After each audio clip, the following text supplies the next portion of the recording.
The A6 disappearances, French, disparu, literally the female disappeared of the A6, is the name given to a number of mysterious disappearances or other crimes involving women and girls, occurring in the 1980s, 1990s and 2000s along a 200-kilometer, 120-mile stretch of the A6 motorway around Méquin, Chalon-sur-Saône and Mont-les-Mines, France. The area has been informally referred to as the Triangle of Fear, French, Triangle de la Peur. The crimes took place between the 22nd of August 1984 and the 2nd of April 2005. Although the police have solved some of the murders, they are unsure of whether the remaining unsolved cases are coincidences or the work of one or more serial killers. All known victims were females aged between 13 and 37 who disappeared suddenly in the department of Saône-et-Loire in east-central France, all along a 200-kilometer stretch of the A6 in a triangle of fear between Méquin, Chalon-sur-Saône and Mont-les-Mines. Christelle Méry was murdered in December 1986 and was the fourth woman to disappear. In 1990, the examining magistrate ruled that her case would be closed.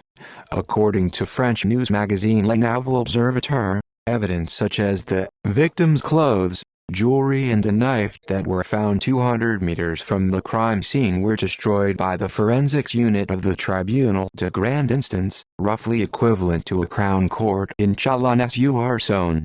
No progress was made in the case until 2003, when a private detective working for the Association Christelle obtained the witness testimony of Christelle's ex-boyfriend, reinvigorating the case.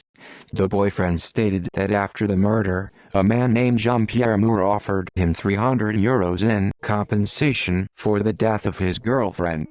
The boyfriend found this unbelievable and so never reported it. Following the murder of Christelle Méry in 1986, the support group Association Christelle was formed, and now comprises 11-member families.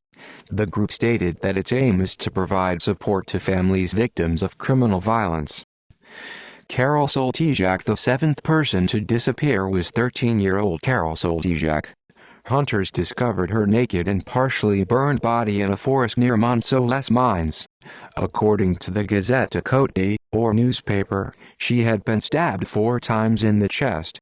However, evidence suggests that strangulation may be the true cause of death. The autopsy revealed that she had been intoxicated before being assaulted. Isolated traces of sperm were found on her body.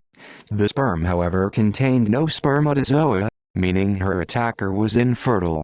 The DNA was neither a match to serial killer Francis Holm nor to 2 other suspects who were known to be in the area at the time. Virginie Blouzet. The 9th victim was Virginie Blouzet, a 21-year-old from Bayonne who disappeared in February 1997, a few months after Christelle Blétry. Blouzet's body was found on the 17th of March 1997 on the banks of the River Saône in Verdun-sur-les-Daubes, having spent 5 weeks in the water. She had been found bound and gagged, and her head had been covered by a pillow. The investigation into her death was relaunched in February 2010, following advances in forensic technology. Dijon police had investigated Blouzet's boyfriend, but the magistrate closed this line of inquiry on the 6th of November 2002 due to a lack of evidence.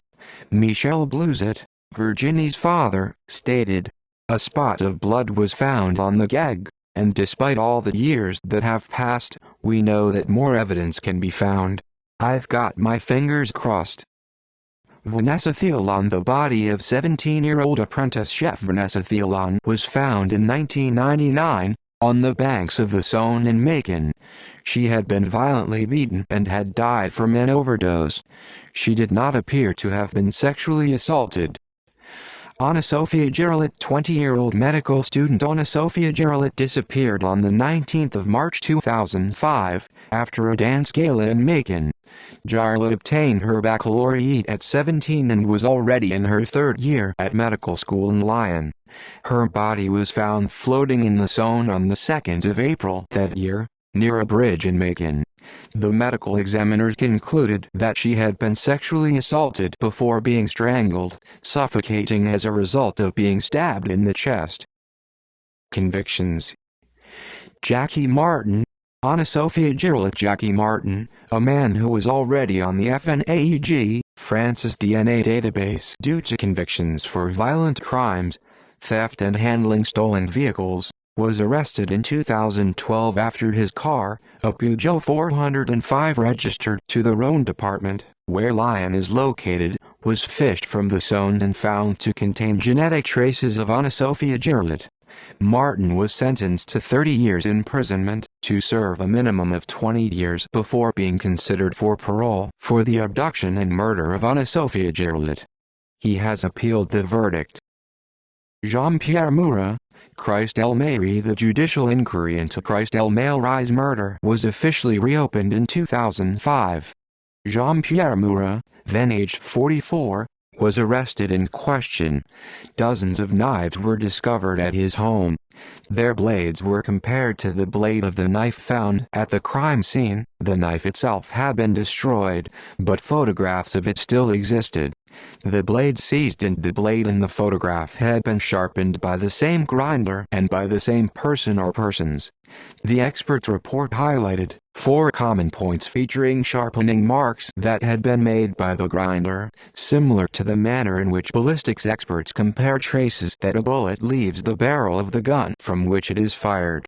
These facts, as well as witness statements, led to the magistrate charging the suspect with murder, known in French law as voluntary homicide, on the 15th of December 2011. He was held on remand at the prison in Varennes-les-Grand. Before his arrest by the Dijon Judicial Police, Murat had been held in a psychiatric hospital near Chalon-sur-Saône. At the request of a close relative and on medical advice, he had been detained under mental health legislation at a hospital in Sèvres by way of a decree from the prefect of the department. In December 1986, Murat, then a 19-year-old metalworker from the nearby town of Les Creuset, was already a father to a young daughter. He spent most of his time loitering around an impoverished block of flats called Les Charmilles, near the council estate where Christ El Maire lived. As a teenager, Murat had taken part in burglaries from basements of properties on the estate. He was also known to take drugs and drink a lot of alcohol. Murat was sentenced to 20 years imprisonment by the Court of Assizes in Chalon-sur-Saône. He appealed the sentence to the Court of Appeal in Dijon, but this court agreed with the original sentence handed down, despite believing that Murat was showing early stages of schizophrenia when he committed the murder. See also List of fugitives from justice who disappeared. List of solved missing person cases. References